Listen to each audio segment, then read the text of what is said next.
بەرهەمی زەینەب خان کە پێکاتوە لە پرۆژەیەک ئەم پرۆژەیە هیوا فاوندیشن ئەم پرۆژەی کردووە بە هاوکاری هاوڕێم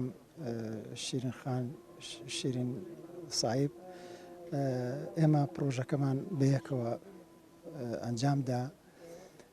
چەندین ساڵە تقریبان 2 ساڵە ئێمە خەریش ئەم کارین، بەڵام بەهۆی بار و زروفی تەندروستی هەموو جیهانەوە ئەوەی کۆڕۆناوە نەمانتوانی ساڵی پێش ئێستا بڵاوی کەینەوە.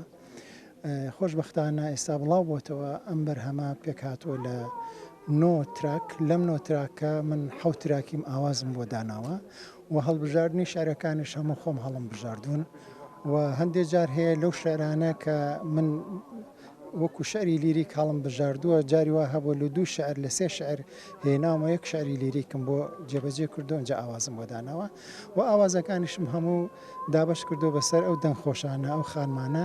هەوڵمان داوە کە زیاتر خانم دەوری خۆی ببینێ، چونکە بەڕاستی زەینەب خان لە سەردەمی خۆیدا زوڵمێکی گەورەی لێکراوە. هیوادارم کە کارێکی باشمان کرد بێت و ئەو گۆرانیانش کە ئەو ئاوازانەی کە داوەشناوە هەوڵم داوە کە لە مۆسیقی ڕەسەنی کوردی دوور نەکەوێتەوە. مۆسیقایەک بێ، هەستێک بێ، هەستێکی یعنی ئەگەر لە هەندێک شاعرە کە باسی کۆیە بکە هەوڵم داوە ئاوازەکە زیاتر ئاوازێکی کۆیانە بێ. لەم نوو بەرهەمە دەستگای کورسات، تەلەڤیزۆنی کورسات 7 گۆرانیمان کلیپ کردو، ئینشەڵڵا لە ماوەیەکی نزیکدا بڵاو دەبێتەوە.